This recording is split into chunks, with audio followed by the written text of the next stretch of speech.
This is a very quick note. It's, I guess, a very small bit of the added critique against the social justice ideology and the beta quadra values, which sort of define its operational style or its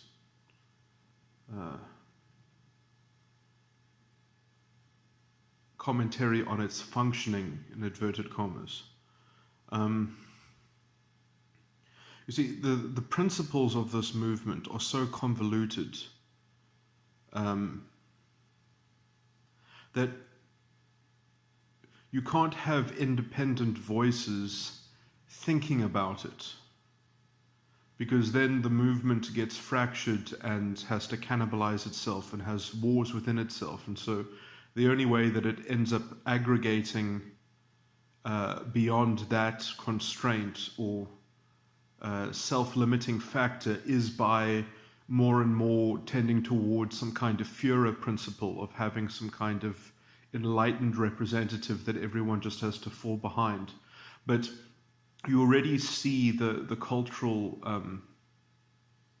significance of this, even though there is no clear figure, although there are contenders to assume that role, especially in certain political spheres.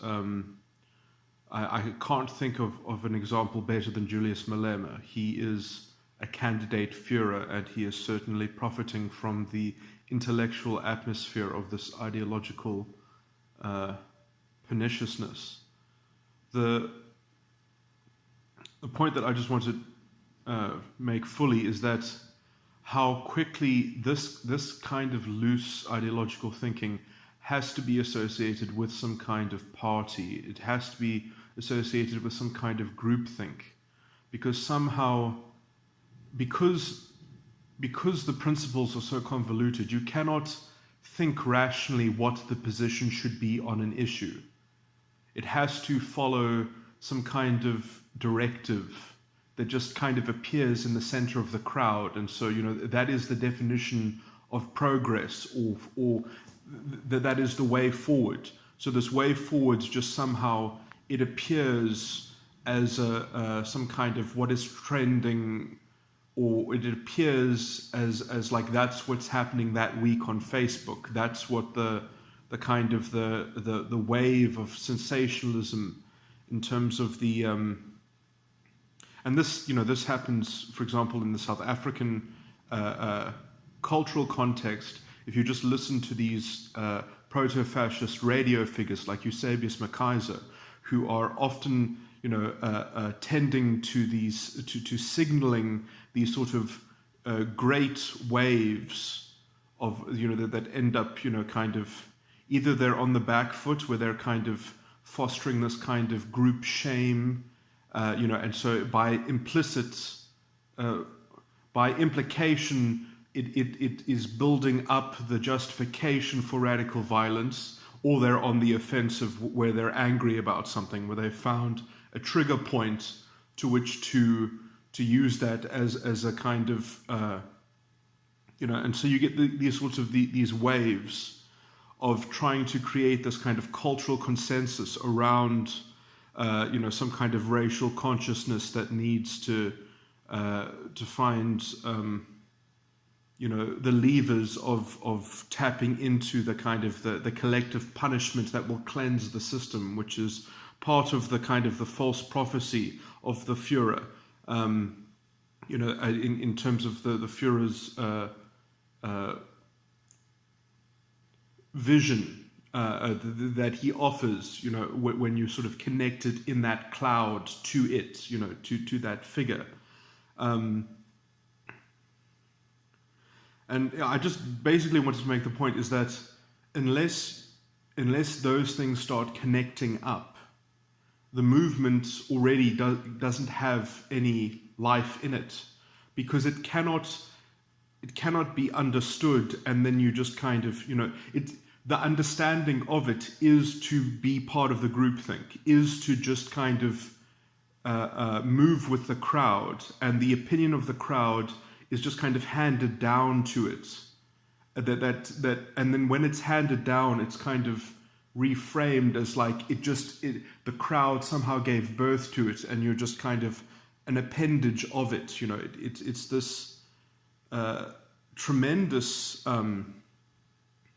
worldly counterfeit of a kind of worldly dominion. It's weird how it's a kind of strange, fleshly inversion of some scriptural doctrine. It's kind of scary how mangled. You could call this, various species of antichrist. Never do you get as close to a kind of perfect photocopy image of like the real thing that has actually tried to find a substitute for everything, and it ends up having to try and construct that. But obviously the problem is that it's just unsustainable, because especially as soon as the ideological war is over, because let's say you get all the power that you need, it can't be enough, because without some kind of world war, that the ideology is the mark of a kind of righteousness, ideological righteousness. You can only know your righteousness by your enemy. And so if you dominate the enemy, you don't have the enemy anymore. And so, you have to end up creating this kind of very convoluted narrative about how the purification process only just begins once you take over. It gets away with itself much more easily when it's still in the underdog phase, because then it can just complain about everything. It can put the blame of everything onto the system, where the problem with the system is that it just hasn't already acquiesced to the Führer, and the kind of the way forward. But the point is that way forward, because it is so unsubstantiated, because it's part of this convoluted dogma, essentially, because it cannot defend itself unless it is also being the judge of its own trial, because it has to frame things. It has to kind of have this very high precision, tailoring of the narrative, where it's very selective in what is allowed to be platformed, so that it can just stage its script and make its narrative the dominant one.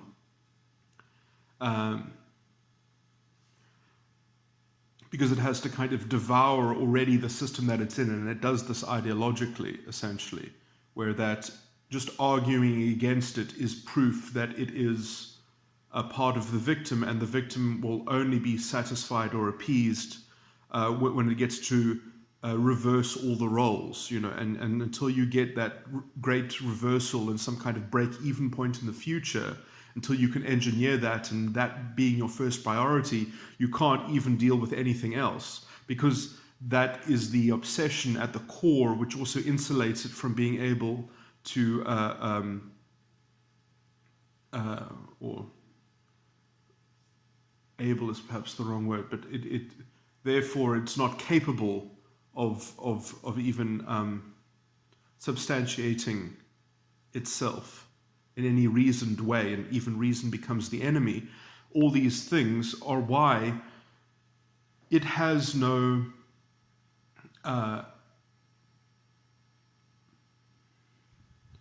its proponents, it's the people that make up it,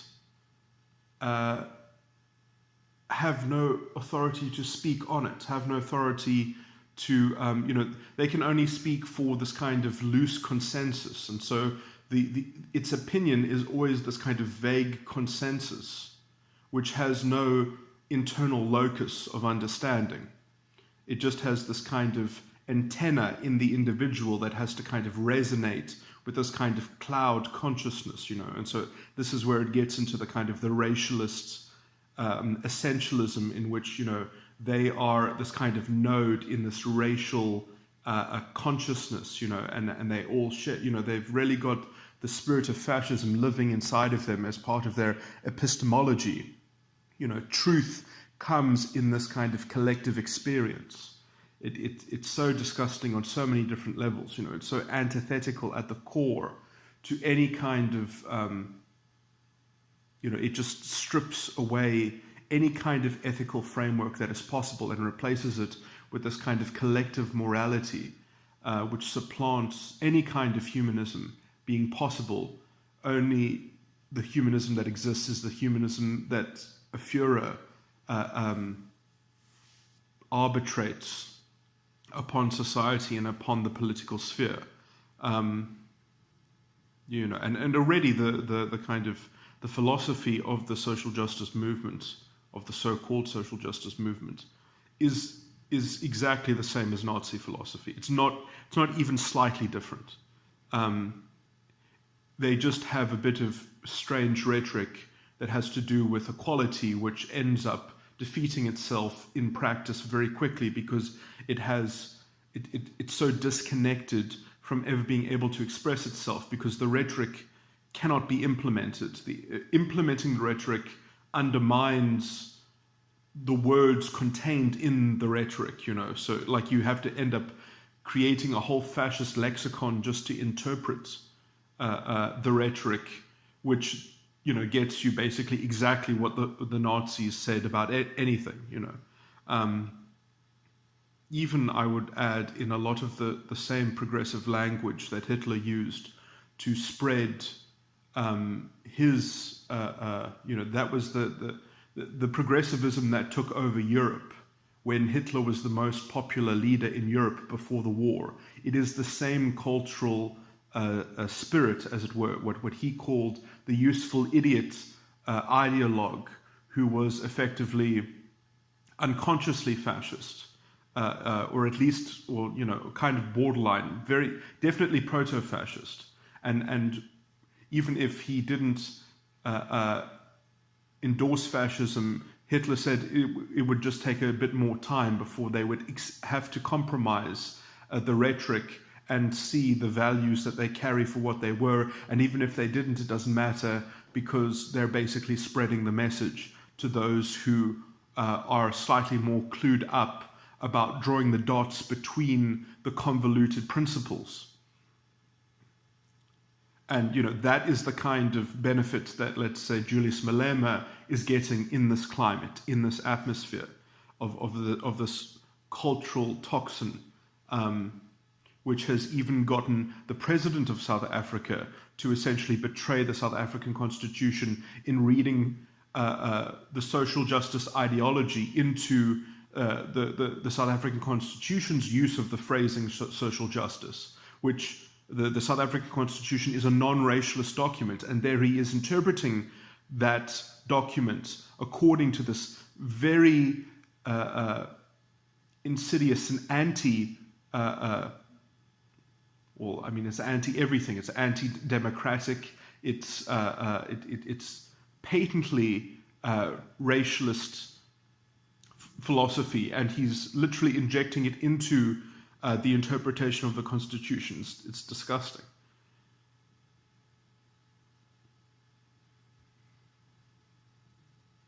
Effectively using phrasing like "our people" to essentially protect this ideological solution, which is essentially the engine of corruption in this country, and the prime vector for concealing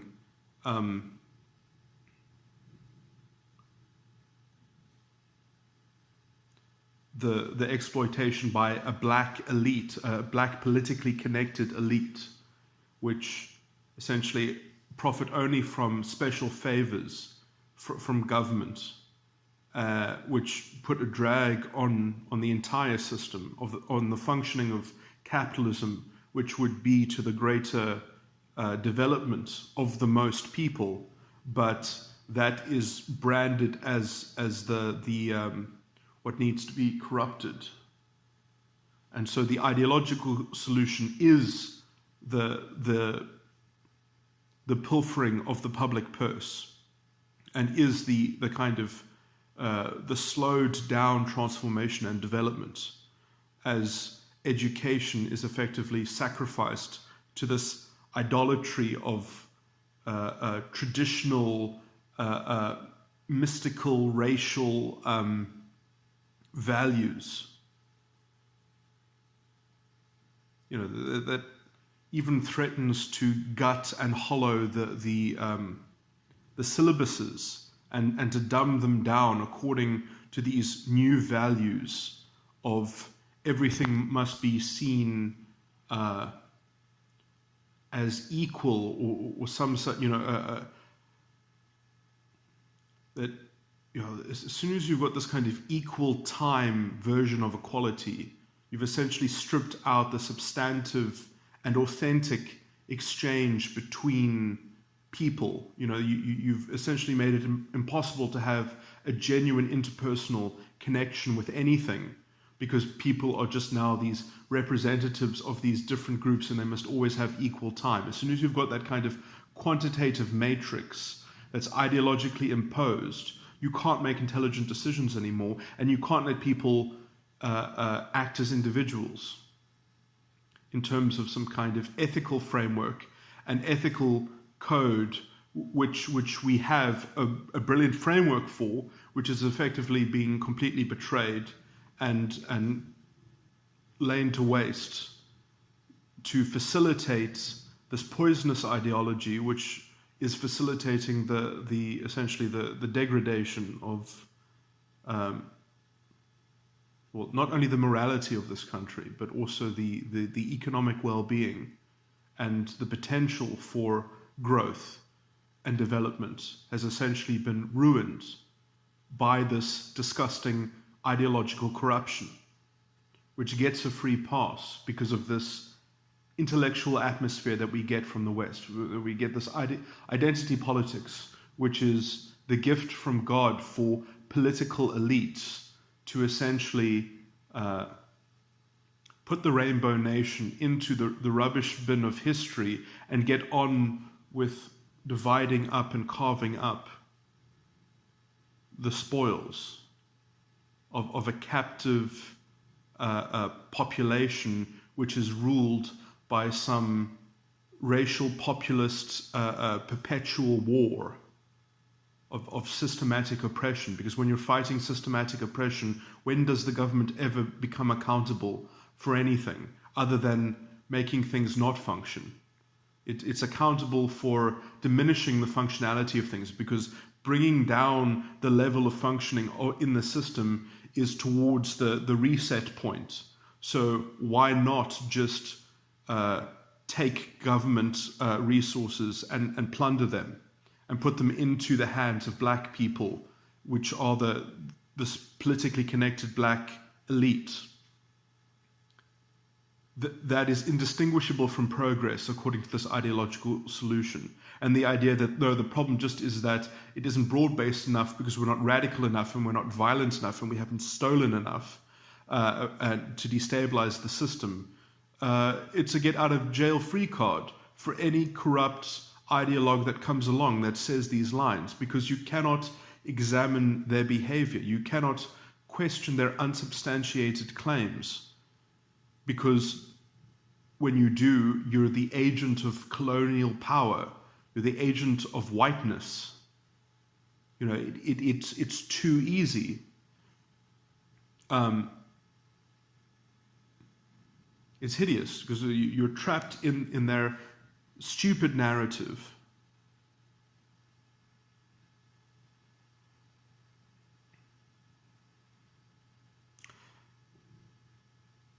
And the simplicity of their narrative and the ease with which, you know, so that's its big selling point is, well, you're not telling me something that sounds easier to do. This sounds the easiest thing to do. Any idiot can get behind it. Anyone without thinking can try and be on the right side of history by going with this crowd. And when that is essentially your argument, is that we are the cultural current. We are the main currency, you know, or whatever. You know, they don't see the sympathy that they have with the plutocracy. They obviously don't understand the fundamentals of plutocracy, which they are the exhibit A of, relinquishing accountability and just wanting to put it in some kind of divine executive moral leadership. And people who are too willing to get on that bandwagon, like Eusebius McKaiser, who essentially he sits on the radio, and I mean, if he didn't say the things that he did and try to foment a racial war in this country, he wouldn't have a credential with which to have a career. That is his function. That is the reason why he gets a job. If he can't talk about anything else, it's like Trevor Noah. If Trevor Noah doesn't have identity politics, what keeps him there? This is the problem with a kind of artificial integrity that you only get from identity consciousness. Then you're married to it, you're bonded to it, you're trapped in that slave morality, and you just have to end up furthering it. This is how the corruption spreads, is that it gets people bought into it. This is why the real black professionals in South Africa flee the country, because they do not want to be tarnished by it, because they actually have some self-worth which they think is worth conserving. They'll go be professionals in Britain. They'll go to proper city centres who aren't hiring because of affirmative action, because their integrity is worth more than having it dirtied and sullied by a system in which integrity ends up becoming very hard to keep track of. When you've got this kind of systematic, a special government dispensation, which will end up creating such a drag that the country as a whole has no chance to progress. So we end up with this artificial political economy, which makes it impossible to actually have real growth. I mean, if you ever listen to any of the business people, they say we need to have structural reform where we get rid of this political toxin that is essentially what is holding us back. It's what's holding this country back from developing. But no one will listen to them, because the EFFs cry that anyone who doesn't want a strong government that has a greater influence over resources is somehow an agent of white privilege. And that religion of racial hate is just, it's easier to bet on, I guess, than be self-critical and to take on the humility, the intellectual humility.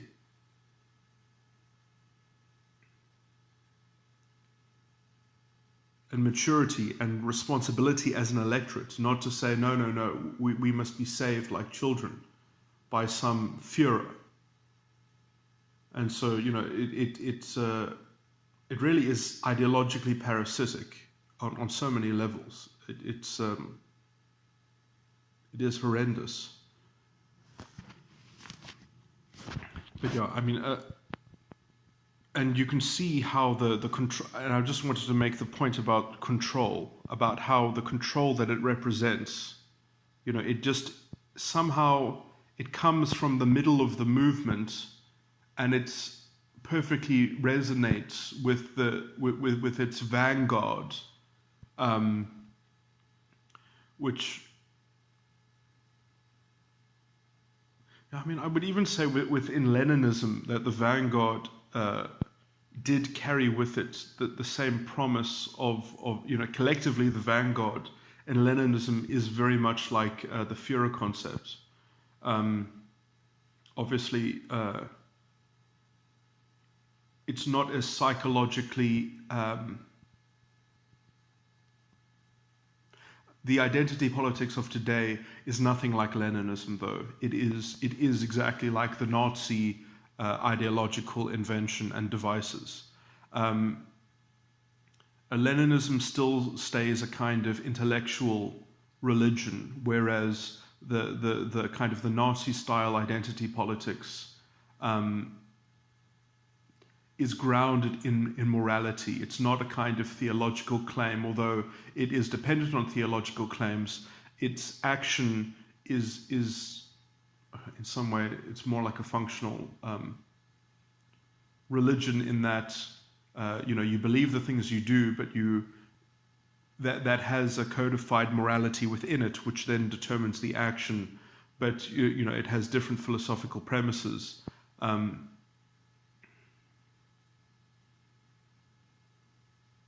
Okay, well, I'll just explain that in a very messy way, but I guess I'm just trying to it's a technical point that's very tangential, but essentially that the behavior which identity politics compels its followers through is our moral claims that come from philosophical presuppositions, whereas Leninism is more like a faith. It's more like a pure faith based. There is no,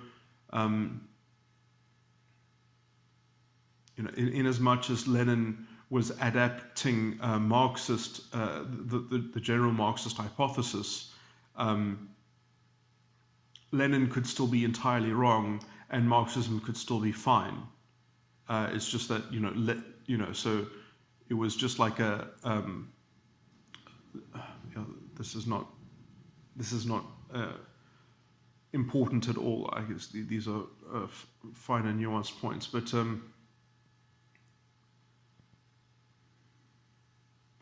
in some sense, Leninism was like a church break or a kind of new denomination, whereas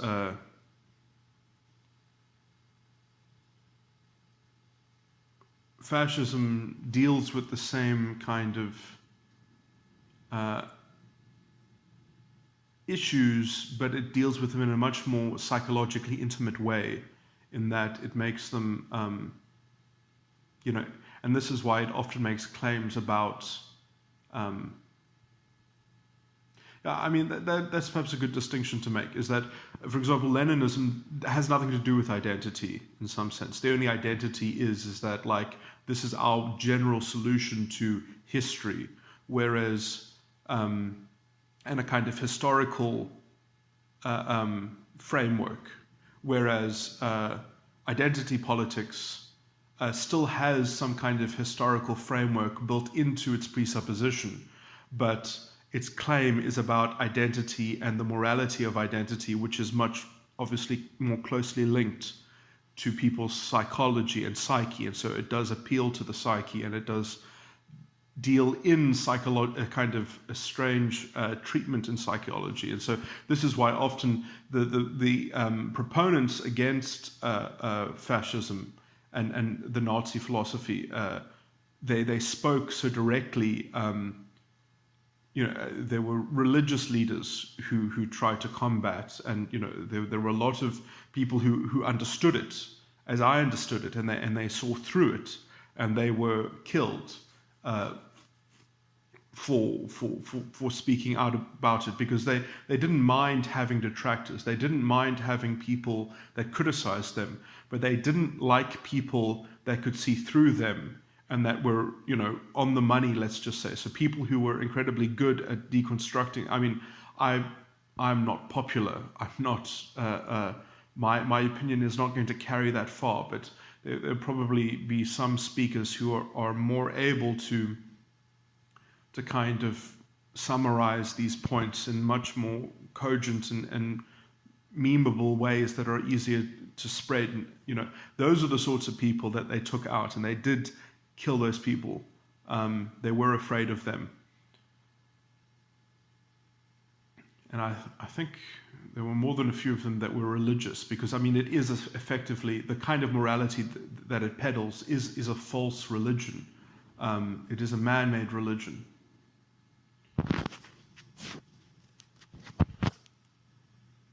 And that's why it's often necessary to use religious terms in debunking them.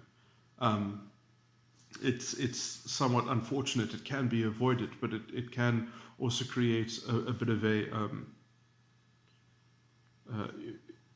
easier way to access the substance that needs to be covered.